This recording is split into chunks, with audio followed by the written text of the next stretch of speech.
Welcome back to Monitors Unboxed. It's time to update our OLED monitor recommendation guide for 2025 so far. I've tested a bunch of new products since our last update, including the latest 27-inch 4K panels and new 5K 2K Ultrawide, so it's definitely time for an updated list and a reassessment of which products are the best value.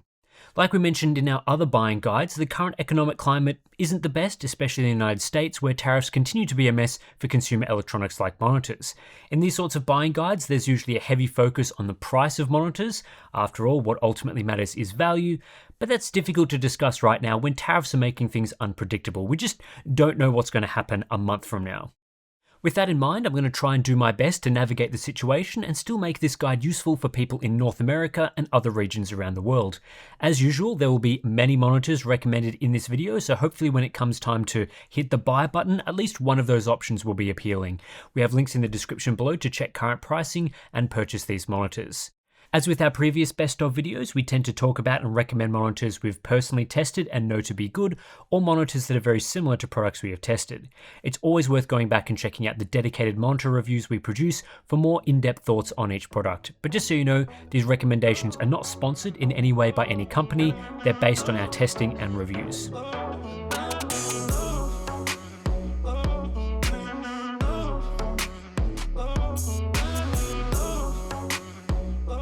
One of the best monitor formats on the market overall right now is 32-inch 4K 240Hz OLED. These panels are large, high resolution, fast, and produce excellent HDR for gaming. With two main panel types to choose from, QD-OLED and WOLED, there are lots of great monitor options, and it's rare to find one that's outright bad. You should pick a 4K QD-OLED monitor if you want a glossy screen coating. The only glossy 4K monitors on the market right now are QD-OLED, as all the available WOLEDs use a matte finish, though more glossy WOLEDs are coming soon, as we saw at Computex. This is a personal preference thing, but I know some buyers won't consider an OLED unless it's glossy, in which case you should go QD-OLED for now. You should also pick QD-OLED if you want the widest color gamut and highest color brightness, and in some scenarios, though not always, QD-OLED's overall brightness is superior. You should pick a 4K WOLED monitor if you want to access dual mode functionality, which allows the panel to run at 1080p 480Hz for increased motion clarity in addition to 4K 240Hz. This is a great feature if you play competitive games because it allows the panel to run faster and with lower input lag. I think it works seamlessly and it adds to the versatility of the panel.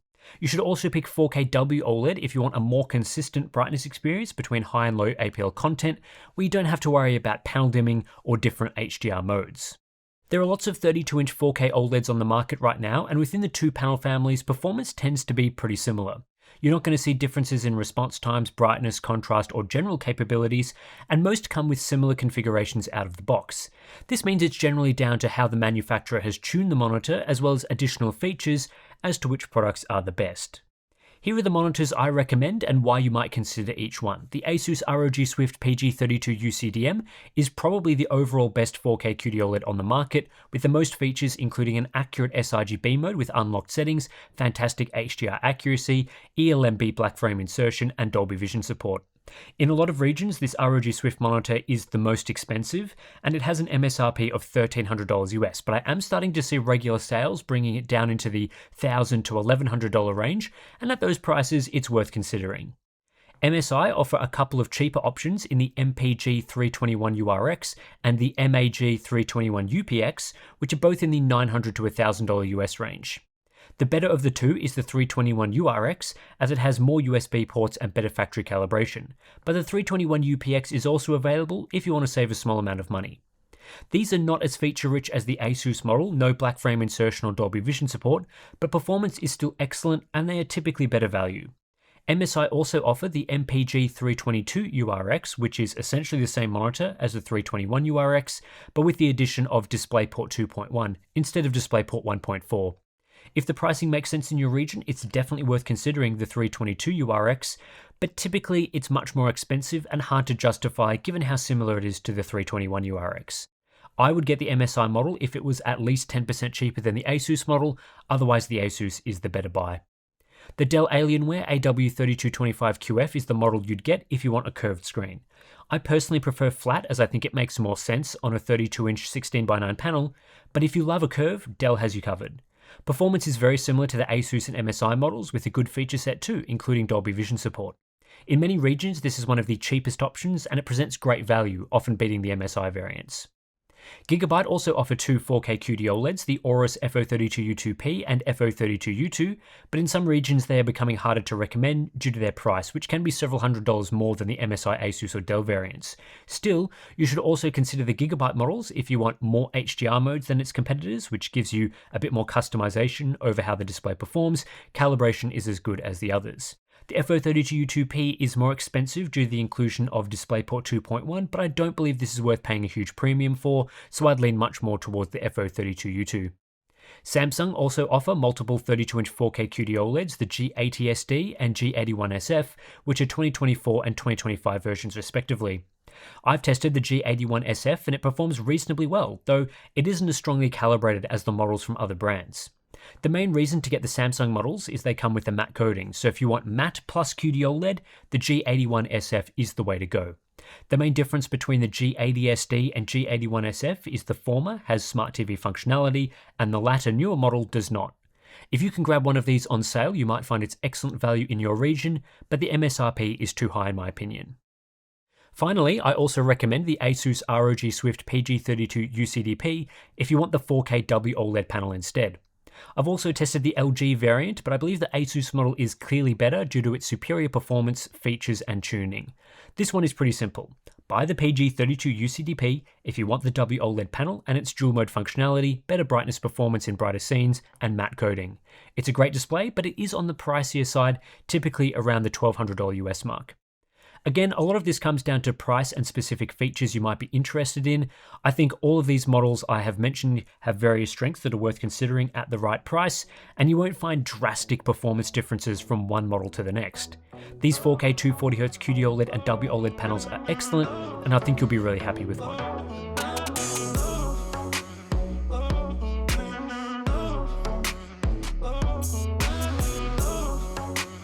If you want a 27-inch 4K OLED instead, the good news is the current available QD OLED panel is basically just a shrunk down version of the 32-inch panel, providing the same performance characteristics with a higher pixel density. I've tested 4 of these 27-inch displays in 2025 so far, and all of them are great products that are worth buying if the price is appropriate in your region. These are the Asus ROG Swift PG27 UCDM and ROG Strix XG27 UCDMG, the MSI MPG 272 URX, and the Dell Alienware AW2725Q. Like with the 32-inch models, the general performance on offer with each monitor is very similar, so the deciding factor comes down to price and features. Right now, the best option on the market is the Asus ROG Strix XG27 UCDMG. I say this because it's very similar to the PG27 UCDM, which is the best overall performer, but is priced at the lower end of the range. Relative to the PG model, the XG model removes DisplayPort 2.1 and Dolby Vision support, but retains a bunch of other useful features, including the Neo proximity sensor, OLED anti-flicker feature, unlocked sRGB mode, KVM switch and more. So despite being the cheaper variant, it's still one of the most feature-rich OLEDs on the market. The XG27 UCDMG is supposed to have an MSRP of $900 US, but with tariffs and everything that seems to be a bit volatile as current prices are around $980.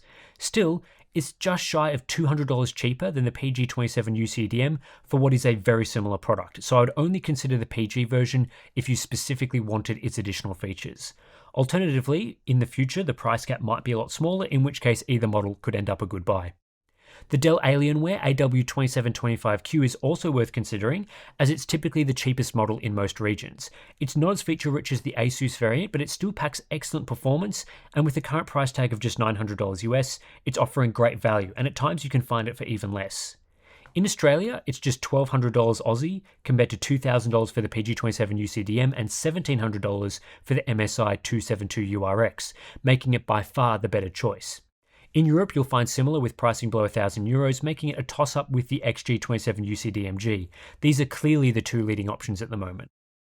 The MSI 272 URX isn't a bad monitor, but it lacks the feature set of the Asus variants and is often priced more like the PG model, whereas in my opinion it should be towards the lower end of the range. This is a monitor I'd only consider if it's available at the same price as the Dell model. Again, it's not bad, it's just badly priced right now. There are, of course, a lot of other models hitting the market right now that use the same 27-inch 4K QD OLED panel, and in most instances they should offer very similar performance to the products I've reviewed. For example, I would expect the 27-inch Samsung Odyssey G81 SF to perform very similarly to the 32-inch model, so depending on local prices they could also be worth considering.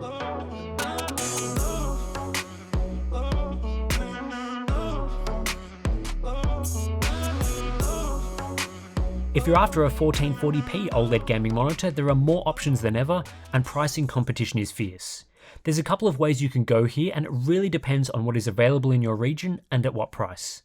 The Asus ROG Strix XG27AQ DMG that I recommended last year is still a great WOLED option, but the QD-OLED competition is cheaper than ever, plus most of the QD-OLEDs I've tested have performed really well, so I'm going to go through a number of choices here. My favourite pick of the bunch remains the Asus XG27AQ DMG, a glossy WOLED monitor offering a 27-inch panel size, 1440p resolution, and 240Hz refresh rate with adaptive sync. As an OLED, it features all the usual stuff like individual pixel control, elite response times, and it's well suited to HDR gaming. The HDR performance on offer here is very good, leading to excellent image quality, particularly for single-player experiences. We get deep zero-level blacks and tight control over highlights, which produces clean HDR imagery free of zone artifacts. This particular WOLED has decent brightness too, for both high and low APL content, plus no panel dimming in bright scenes, in addition to a glossy coating that preserves good black levels and is free from coating grain. I would recommend this monitor to most buyers, but only if the pricing makes sense in your region and is in the ballpark of QD-OLED products. With the QD-OLED variants, there are two main refresh rate options, 240Hz and 360Hz, which both use essentially the same panel and largely deliver the same panel characteristics. We're also expecting a 280Hz version soon, again, same sort of panel characteristics. Relative to the XG27AQ DMG I was just talking about, these QD-OLEDs have some strengths and weaknesses. The 360Hz models have better motion clarity due to a higher refresh rate, but only when used above 240Hz. When gaming at lower refresh rates, particularly for single-player games as an example, the extra refresh rate on offer is not much use. So I'd only consider the 360Hz refresh rate an advantage if you were going to use it, or if those variants were simply the cheapest in your region. QD-OLED also has a greater color volume, better text clarity at this size and resolution, plus higher peak brightness in some scenes. The glossy coating is also better at handling mirror reflections, but the weaknesses are panel dimming in brighter scenes, which is not an issue on WOLED monitors, meaning in some real-world HDR content, the XG27AQ DMG will be brighter. And another weakness is how the QD-OLED panel handles ambient light, raising blacks when lighting isn't optimal. It's not clear-cut which of the QD-OLED or WOLED panels is better, and my preference for glossy WOLED is only a mild preference. There's still plenty of reasons to get a QD-OLED, and the good news is that all the variants I've tested are great, so it's pretty hard to go wrong. These include the MSI MPG271QRX, the Dell Alienware AW2725DF, the Gigabyte FO27Q3, and the Asus ROG Strix XG27AC-DNG. The essentials to performance are identical between these models, as they all use the same 360Hz panel, and often there will be a 240Hz variant available that's a little cheaper, with the only difference being that refresh rate. For example, MSI have the 271QPX-E2 and 273QPX-24, while Gigabyte have the FO27Q2 and MO27Q2. Of those I've tested, the Asus and Gigabyte models both include a boosted brightness HDR configuration, but I wouldn't necessarily base my purchasing decision around it. The Asus model has black frame insertion, but that's a niche feature many won't use. The MSI model allows you to fine-tune OLED care features to the largest extent of any OEM. The Dell model is the best calibrated version, but along with the Gigabyte model, lacks decent USB-C power delivery. It really comes down to specific features you might use, so check the reviews for more information, in addition to the price. The current pricing structure we're seeing has 240Hz QD-OLEDs sitting around $600 US, the Asus XG27AQ DMG slotting in at $650, and 360Hz QD-OLEDs starting at $700. That's a pretty tight grouping, and I could make a case for any of these models at their respective prices. I think spending $100 more to go from 240Hz to 360Hz QD-OLED is fair. The Dell AW2725DF seems like a really well-positioned product there, and I could also see a single-player gamer wanting to spend the extra $100, in which case a $600 240Hz option is looking very solid. We'll be reviewing the MO27Q2 and 273QPX24 on the channel soon. Generally, with these QD-OLEDs, if there's no specific feature that jumps out and you're stuck on what one to buy, I'd just get the cheapest model. I would, however, steer clear of first generation 240Hz W OLEDs at this point, the ones using matte panels, as usually brightness is worse than what you get on the XG27AQ DMG, and pricing is no longer competitive with QD OLEDs, typically falling in the same ballpark for a worse display in my opinion. The monitors to get are the XG27AQ DMG or one of the 240 or 360Hz QD OLEDs.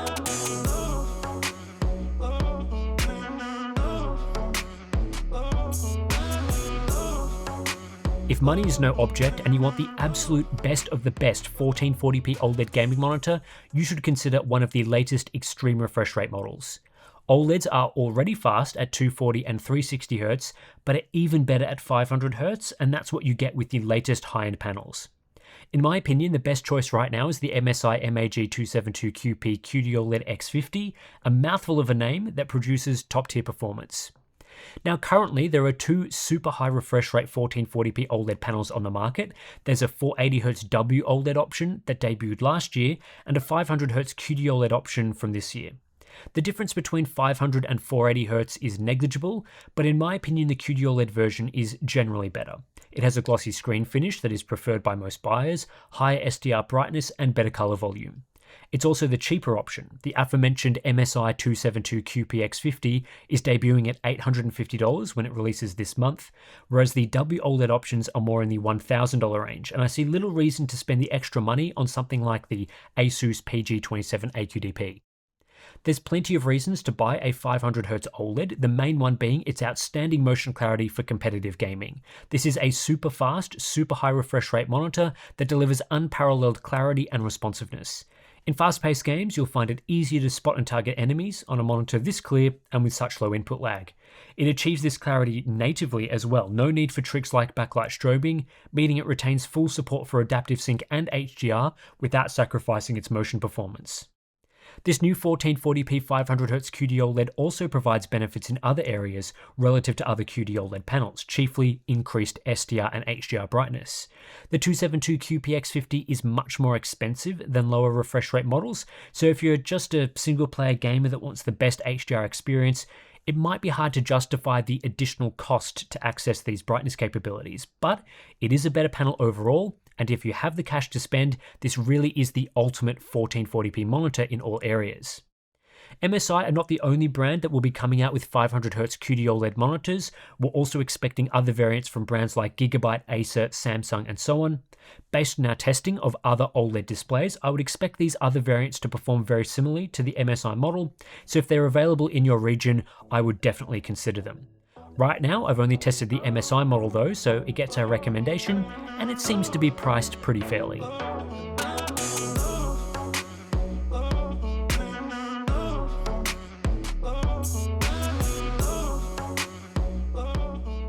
If you want an ultra-wide OLED gaming monitor, there are a range of great options on the market today, with panel vendors providing a multitude of formats. There's a couple of standout options though, depending on the sort of ultra-wide that you're after.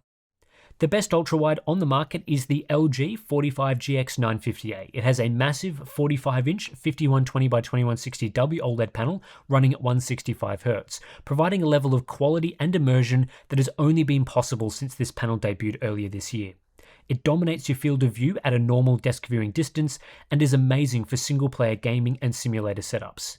Plus, with a higher resolution than previous 45-inch OLED ultrawides, it no longer has an inadequate pixel density and poor text quality for desktop use. The 45GX950A has a bunch of other strengths to go along with its size and resolution. This is a great HDR monitor offering strong levels of brightness, fantastic ambient light handling, and no panel dimming concerns. It also supports dual mode, with its 2560x1080 configuration increasing the refresh rate to 330Hz for a clarity boost in multiplayer titles. However, there are some weaker aspects to this monitor. The 800R curve is a bit too curved for my liking, though LG are set to release an adjustable curve version later this year. The HDR modes are decent, but need some additional tweaking, and probably the biggest issue is its high price tag of $2,000 US, which makes it by far the most expensive product in this video. It's a decent monitor in my opinion, and the best ultra-wide format, but that sort of price will restrict it to the highest end buyers. A more normal ultra-wide format that won't cost you anywhere near $2,000 is 34-inch 3440x1440, and in 2025 the options in this space are better than ever. I would recommend the Dell Alienware AW3425DW, a new and refreshed version of the AW3423DWF that we've been recommending for years, bumping the refresh rate up to 240Hz at an attractive $800 US price point. This monitor uses a QD-OLED panel, which is largely unchanged from the original 34-inch QD-OLED ultrawides we saw years ago, outside of the higher 240Hz refresh rate we're now getting. While this does mean it lacks some of the newer capabilities of the 4K panels, Dell have continued to optimize this panel really well in their AW34 series. It has great accuracy, excellent tuning, and it delivers the fast HDR gaming experience we've come to love over the years. I typically recommend this Alienware model because of its great price point, solid feature set, and excellent performance. There are other 34-inch QD-OLED ultrawides on the market, but a lot of them are way too expensive, and others just lack the polish that the Dell model provides. The older AW3423DWF is also a great choice if you can find it cheaper than the new 25DW variant, but for most people I think the AW3425DW will be the way to go.